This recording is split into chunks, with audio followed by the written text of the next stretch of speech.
Two more guys. Let's just wait for two more people. Let's start. أعوذ بالله من الشيطان الرجيم بسم الله الرحمن الرحيم الحمد لله رب العالمين الرحمن الرحيم مالك يوم الدين إياك نعبد وإياك نستعين. Okay. 6 people are here. That's perfect. Perfect. Can you please mute your micro? It does not. No.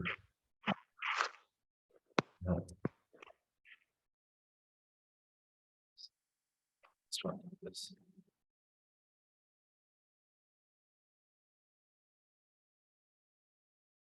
Let me know if you guys can see my screen. No. Can you guys see my screen? Just let me know real quick. So I'm gonna start. أعوذ بالله من الشيطان الرجيم بسم الله الرحمن الرحيم اللهم صل على محمد وعلى آل محمد كما صليت على إبراهيم وعلى آل إبراهيم إنك حميد مجيد. أما بعد. So our course, the course that we are going to study, what is the 6 months course that we're going to cover. Can everybody please mute their mic? Thank you. So the 6 months course that we're going to study, the reason that I named it the disposition of the philosopher of philosophy. Why did I name it that? And what are we going to do in our course? So as you can see on the screen, as you can see clearly on the screen actually, that the thing that we're going to cover in this course are the early philosophers, and then after the early philosophers, the late and the modern philosophers. And this is basically our course. This is basically our course. So the reason that we call this course the disposition of the philosophers, because our goal is not to study or learn how to philosophize exactly with each individual. So we won't learn, for example, how we can philosophize like the Greeks. Okay, we will just learn their philosophy and how they philosophize. Okay, there might be a lot of jargon that will be explained, but there might be a few things that we will gloss over. For example, the idea of the forms, the elements of the Greek. We will go into that in the first few classes. There will be the elements of the elements that the Greek understood the world by. We'll definitely go into that. But if you're not able to comprehend it thoroughly, we can clarify that in the question and answer rather than going into it separately.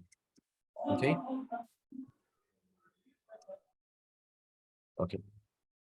So the reason that we're calling the disposition is because we are going to learn the nature of philosophy, basically. Why are there so many different views? The reason that this is so beneficial for Muslims, I would say, is because you learn how people can be biased by the paradigm that they live in. For example, the Greeks lived in the Greek society. They were biased by much of their already prevailing thoughts, such as Galen, Socrates, and then so on.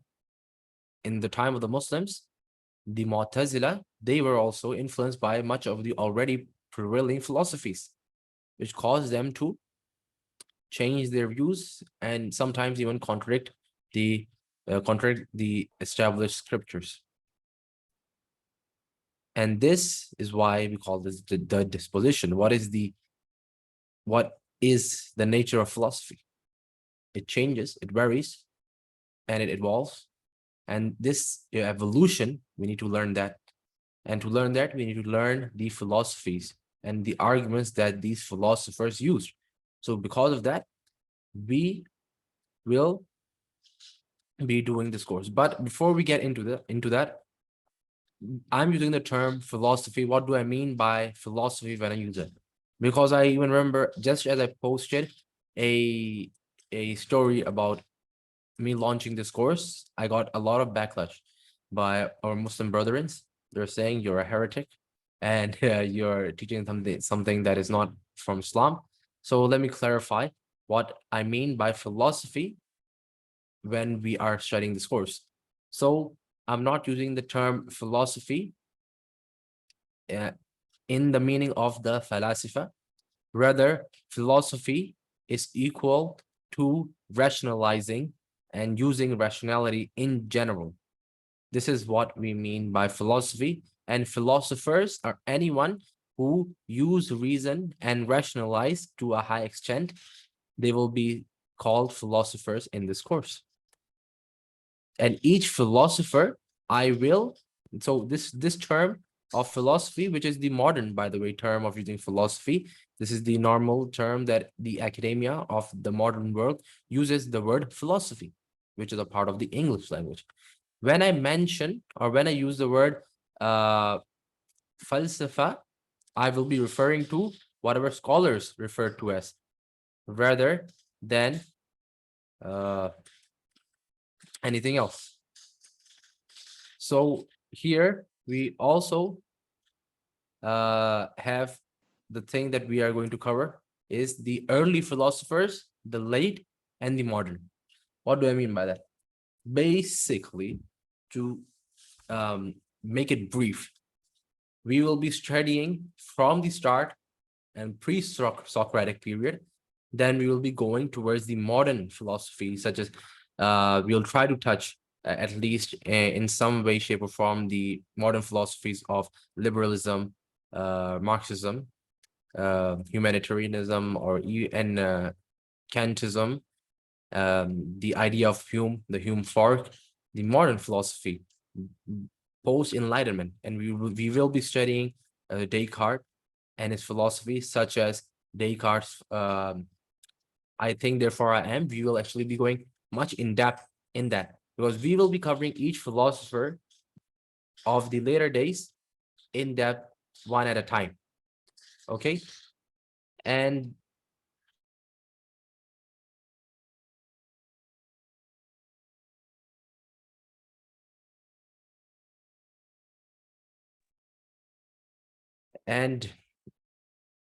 when we will be studying the earlier philosophers, we will be focusing more on the Socratic period and pre-Socratic period and the Socratic period. This is what I mean by the early philosophers. The late philosophers will be the early Christians and the early Muslims, philosophers. And then the modern philosophers are basically the post-Enlightenment period. This is what we'll be referring to as modern philosophy. So let's go to our next part. So Athari, Ashari, and Maturidi. We will also be covering this. Before I move on to this part, each thing that we study, we will be trying to gloss over any book that we are studying. For example, if you're studying Greek philosophy, which will be the initial study, we will try to gloss over some of the books, some of the famous books in academia, such as these books. So this is the Republic of Plato. Okay. This is a very famous book. People who are interested in philosophy probably do know about this book in particular. Okay, so this is what we will be studying. We will be looking into. We'll be looking into some of the concepts, but mainly we'll be looking at Aristotle's or the pre-Socratic or the Platonic ideas of art, about the higher forms, and we'll be differentiating between how Aristotle differentiated with Plato, and we'll be covering as much as we can. We can't obviously do a whole book, okay, because this is not a course about Plato or Aristotle. Okay, we will be covering book by we will be covering each individual as much as we can in the limited time and as much as we can absorb. So for example, when it comes to Plato, we will be studying his ideas of form. And when it comes to Aristotle, we will be studying how he differentiated to that. And then we will also talk about some of the influences that Aristotle or Plato had with the Christians. And then we will also, for when we discuss their metaphysics, we will actually try to discuss their metaphysics, meaning that we will discuss what the metaphysics was and why they believed in the metaphysics, such as the idea of the elements. Okay, they didn't believe in atoms, rather they had the concept of elements, and they provided rational argumentation for that. So we will be discussing that. And then they had the idea of the forms, such as the universals actually existing. We will, if you're not able to understand these jargons, it's fine. Okay, it's completely fine. We will be getting into these terminology. Okay, so for example, the four forms, oh no, this is something else. Okay, so we will be getting into that. So let's move on to the next thing. So we will also be going through the three major creeds, which are the Athari, Ashari, and Maturidi. So I will be differentiating him. I will be telling the rational arguments. This will be a completely academic and historically honest depiction of the three main creedal school. Okay, we will be talking about the Athari creed. What are the arguments? Why do they promote what they promote? Why do they say what they say? Same for the Ash'ara, same for the Maturidiyya. And the Ash'ara and Maturidiyya, they are almost the same, but there are differences. A lot of people do not know the differences. We will be discussing that when we get to the part about Ash'ari, Ash'ara and Maturidiyya. But this will be a bit later on, because we are going through history. We'll start early, then we slowly move down. And the Ash'ari and Maturidi, compared to the Athari, are later on historically. We know this from a historical point of view. It is a fact that the Ash'ari creed and the Maturidi creed came about 300 years after Prophet Muhammad, and the Athari creed was more earlier, meaning at least 200 years earlier to the Ash'ari or Maturidi creed. But we will get to that when the time comes. So as it is with that, we also have books for that as well. For example, the book that I have here is the God willing, the Ash'arites. So this is a book on fundamental philosophies, and it is a very well written book. I'll be talking and using these, and I'll be sending you guys the PDF that we will be discussing, not the entire books. There is no need for the entire books, but I'll definitely be sending you guys the PDFs which will be needed. So for example, in this book, we'll be discussing, and we may be looking into this chapter 15, God willing, the Ash'arites. Here you can see they talk about Meno's paradox. We will be discussing that as well. Eutrophius dilemma. Here they talk about the Platonic dialogue. Everything we will get to know when we slowly but surely reach this point. Then we reach the Ash'arites, and they discuss the Mu'tazilites, which we will have studied it before we reach here. So it'll be an easy ride, inshallah ta'ala, and we will cover most of this, and you'll be able to understand why they say what they say. And this is the good thing about the course. You guys will be able to comprehend most of it, if not all of it. Okay, so we will be getting into the different creedal views. And then we have the early Al-Hadith movement, Al-Rai and Mu'tazila. And like I already said, we would have already known these movements. How are they different to Ash'ari, Maturidi, and Athari? Ash'ari, Maturidi, and Athari are creedal schools of thought, while the Al-Hadith and Al-Rai are a fiqh movement rather than creedal itself. Okay, the creed are derived from these movements and these fiqh positions, but they are different in most of what it teaches. So one is creedal, the other is jurisprudence. So there's a huge difference. One is creedal, which is the Ashari Maturidi Athari, that is creed, that is theology, and Ahlul Hadith and Ahlul Rai, they are schools of interpretation or schools of understanding the holy scriptures, which are the Hadith and the Sunnah and the Quran. So this is what we will be studying it when it comes to the Ahlul Hadith and then we'll also obviously be studying the Mu'tazila, because how can we start discussing the Islamic philosophy without getting into who the Mu'tazili were? And we will keep it completely academic. I'll be giving you notes. I'll be giving you articles as much as I can if need be.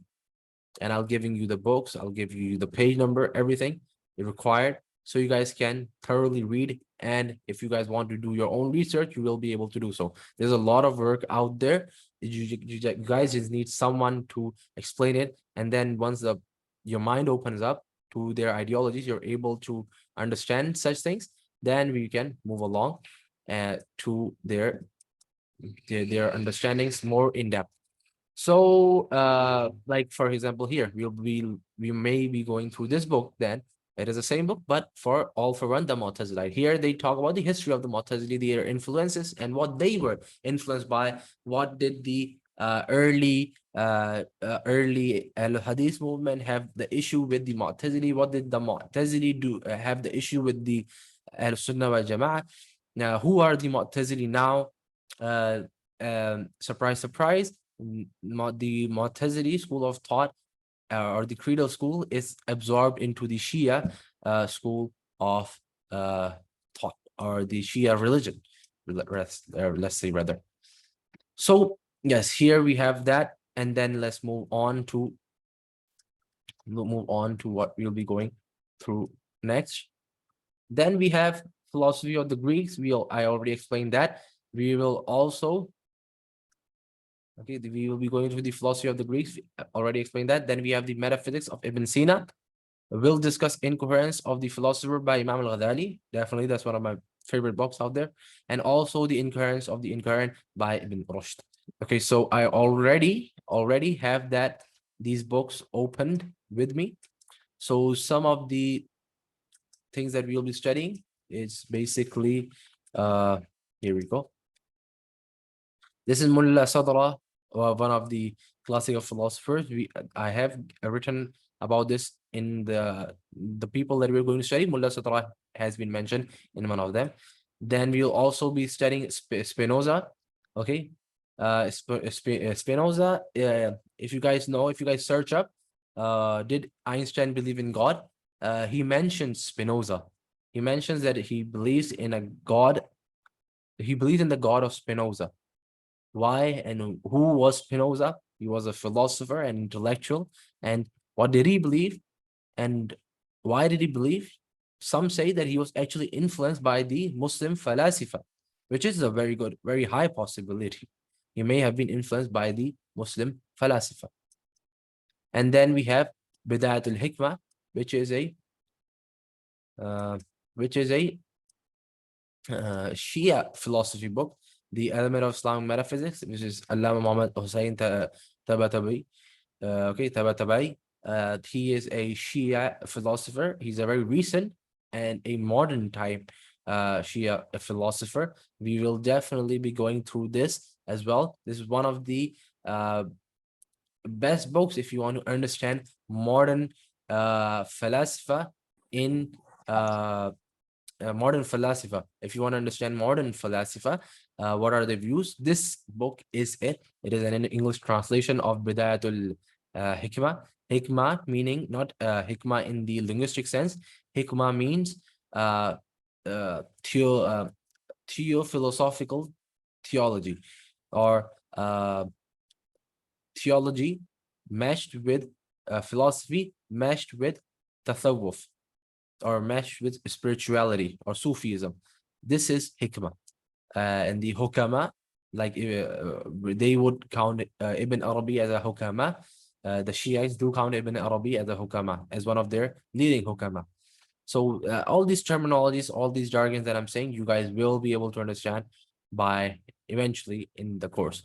And then we have, obviously, I mentioned Shah Waliullah rahimahullah ta'ala, and a lot of my followers, they are uh, Muslim, obviously, alhamdulillah, but they're also from the Indian subcontinent or from that region. So I do believe that this is a very beneficial book, and I do believe a lot of the modern movement and the most influential movements are affected by Shah Waliullah, and such as the movement of the Ahl al-Hadith in the Indian subcontinent, which has branched out from the Indian subcontinent and affected other nations, has been influenced by Shah Waliullah rahimahullah ta'ala. What was his philosophy? We will be going through that. So his psychological background, the seven virtues, sociological background, al-rasam, so custom, general principles of ethical deduction. Then we have foundation of belief, God, consciousness, attributes of God, determinism. So we'll talk about determinism, qadar, in the Arabic terminology. This won't be an modern Western philosophical discussion. This is a discussion of Arabic theology and Arabic logic. Then we will also, of course, study worship. Then we'll study Tawheed, and then his eschatology. So eschatology, there are different opinion on eschatology. And there's Shah Waliullah rahimahullah ta'ala, he follows a very unique position on eschatology. So, and Allah knows best. So here, so as you can see, philosophy of Shah Waliullah, I have this PDF available with me. And then we have the, of course, the one of the most famous book. Then we won't be covering this book. I'll be going through what this book is. I've done a course on this book. Okay, I've done a course on this book. The Art of Logic. This is not the name of the book, but the name of the book is rather Isoghoji. I've already done this course. This wasn't the book that I used, rather it was another book. But this is a fair translation, and the reason I'm using this translation is because this has commentary as well. So if someone is interested, they could read the commentary and try to understand. But I doubt people will be able to understand this properly without a teacher. There are some issues with the logical assumptions here, or assumptions in their logic, which I disagree with in this book. And the Hanabila and the some of the mutakallimun or mutakallimin disagree with this book. But with that being said, we are looking at the disposition of philosophy throughout history. So we don't need to get into these kind of discussion. We'll be just glossing over through it. And then we obviously have Tahaffud al-Falsafa. Okay, Falasifa. So the Incoherence of the Philosophers by Imam al-Ghazali. This book I'll try to cover as much in as brief of a sense as I can, because first of all, I'm very proficient with this book. I have studied this book. I've studied the Imam al-Ghazali's philosophy with a passion. So this book, I would love to dive into this with someone who is already well versed, but even if you're not, that's fine. We will try to keep it as easy as possible. And with that, you guys will be able to understand what this course is. I know I'm going a bit fast because I want to take time out for a Q&A session. This session, we didn't learn something new. You might have learned a few points new, but we didn't learn something exactly new. So we will be going through these kind of books and what they contain, but with multiple books, with multiple authors, with multiple philosophers, multiple theologians, multiple intellectuals throughout history. So, okay, and you guys have already seen the people that I've mentioned. Okay, we have Sarawardi, we have Tusi, we have Ibn Rushd, we have Ibn Sina, we have so many. We have Ar-Razi, right? And we have Ibn Taymiyyah rahimahullah ta'ala. I should have mentioned him. I have his book as well. Let me see if I have it right now. I don't think I have it on my PC right now, but let me see. No, I don't have the PC version. No, I don't have. Okay, I do not have the PC version of it, but yeah. And I also have this book. I just realized I have this book of Maturidi theology, which will be helpful if you want to study it. If you, I wouldn't recommend studying this by yourself without a teacher, because first of all, it's very hard to understand without a proper background in logic and theology. And especially if you're not interested, a lot of people will find this boring. That is why this course is only for the people who are interested in this. Okay, so with that being said, I will start the Q&A session. Okay, so some people raised their hands, so please go ahead. Assalamu alaikum wa rahmatullahi wa barakatuh. Wa alaikum assalam wa rahmatullahi wa barakatuh. Yeah, brother, I had a question. You first referred that we'd be studying the Ash'ari, the Maturidiyya, and the Athari tradition in detail. Is that correct? Yep, as much as we can with the time that we have, inshallah ta'ala. Yeah, and about that, you mentioned that you'd be taking a very academic approach towards the entire course. Yes. Yes, so having said that, will there be an in-depth teaching of the classical texts of the Maturidiyya, such as Bidayah fi Usul al-Din, and of the Ashaira, such as the Jawahir al-Tawhid? And will we be going over that? And will we be discussing the nuances associated with them? I'll try to discuss the nuances as much as I can. As I myself have studied Jawahir al-Tawhid, but obviously these are very academic books. We won't be able to cover them entirely, but for the the knowledge of knowing, because some of the scholars say that ilm isn't having the ability to comprehend the text, but we comprehend the differences of opinion among the scholars. So I'll try to go as much as I can about the differences between the Ash'ari and Maturidiyya.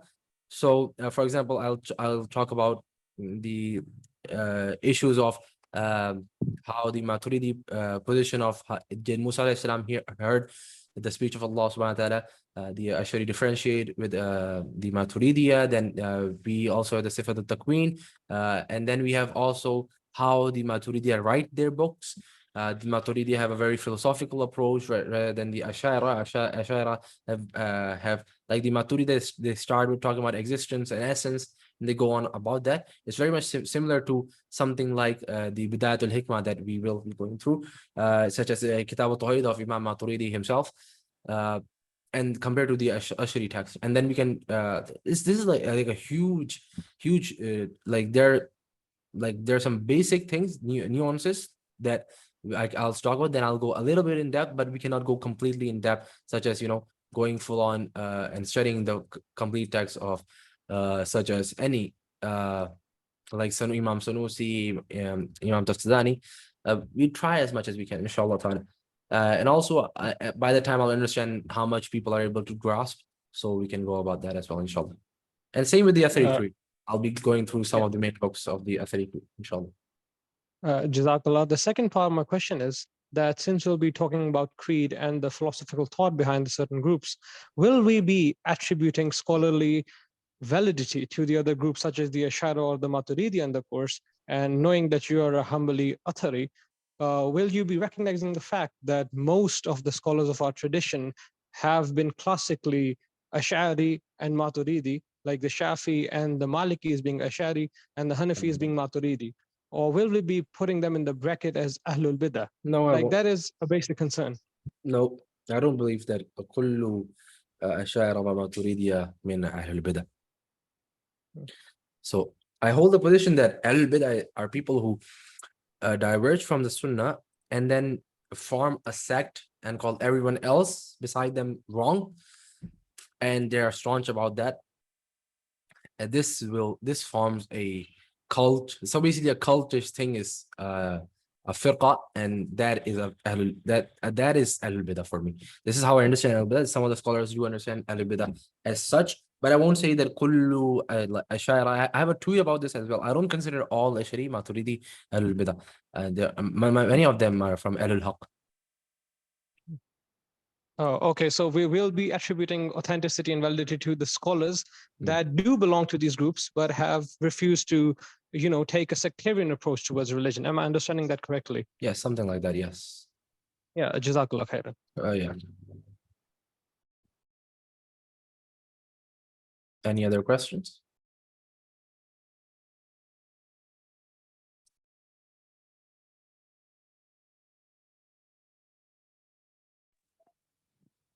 Yes, Assalamu alaikum.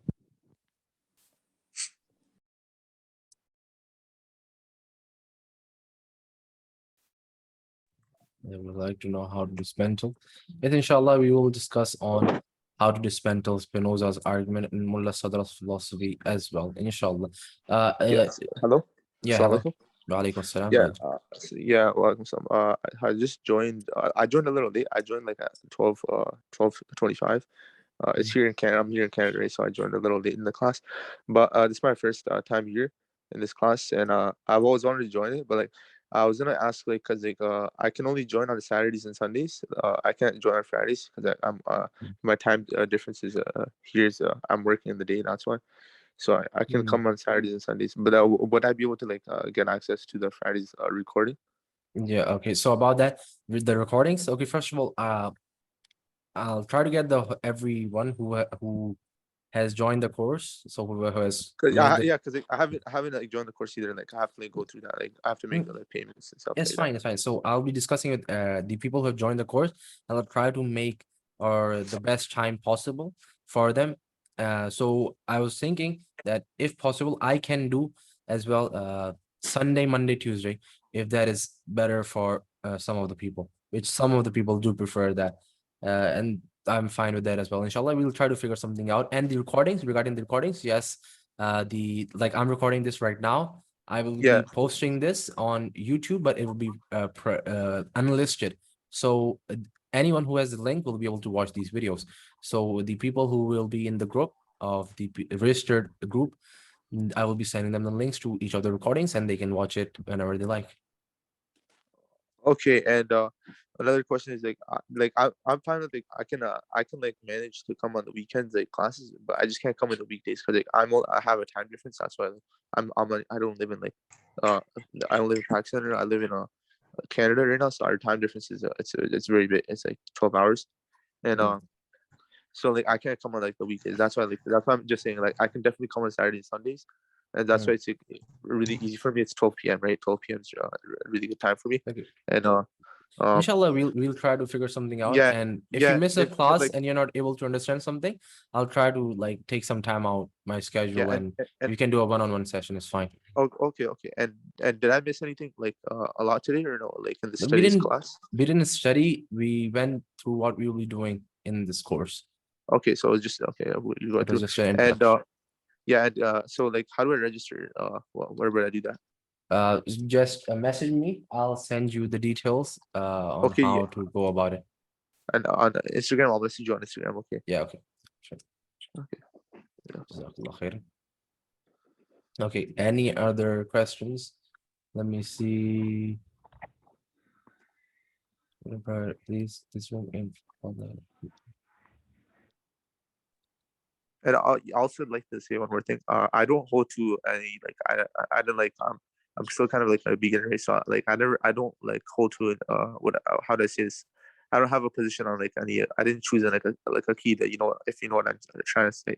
Like I'm I'm gonna be very honest, like you don't need to hold anything more than yeah, what the Salaf held. Just stick to that and you're fine. Everyone yeah, agrees you're yeah, fine. No one disagrees that you'll be fine. So just stick to that. okay. This is the safest. Everyone says this is the safest. This is the best, purest form of Islam. The only reason that we have different creedal schools is because there was fitna at the time, and some people like the Ash'ari Maturidi, they try to defend it. Okay, they try to defend it, but they some say they made a mistake, some say they didn't make a mistake. That's another discussion. I would say there were a few mistakes that were made by Ash'ari Maturidi compared to the Hanabila, but that's my own personal opinion. And so, but it was a time of fitna, so they tried to, counter the fitna. The Hanabila held the position that we don't need to, use kalam to counter them. We have enough to counter them. But the Ash'ari Maturidi side is fine to use kalam, and they were mutakallimun. They were a huge into ilm kalam, and they use it and they try to counter it. Some mistakes were made. They made some good points as well. Okay, but in the end, it was a time. The main point is it was a time of fitna, and they did what they did in the time of fitna. In today's day and age, we don't have that fitna, so we don't need to hold on to their approach or their position. Their approach and their positions were specific to the time of fitna. It is way better to hold on to the positions of the pious predecessors, which everyone agrees to this, that hold on to the, like for example, hold on to the positions of Imam Shafi rahimahullah, Imam Muhammad rahimahullah, and anyone who tries to argue for anything more, say I didn't hear the Salaf and I don't want to get into this discussion. Like, we don't, like the Hanabila, the early Hanabila wouldn't even sit down to have the discussion on something that the Quran and Sunnah did not reveal. It was undebatable for them. So this is a very good and safe position. I hold more of a Taymiyyah position to this, but alhamdulillah. So yeah, any more questions? Hello. Assalamualaikum warahmatullah. Walaikum assalam. Yeah, I had a concern that are we going to somewhere in the future discuss about the philosophical viewpoints and thinkings of the Sufism movement and like their Yes. thinking and the differences of Yes, we them will.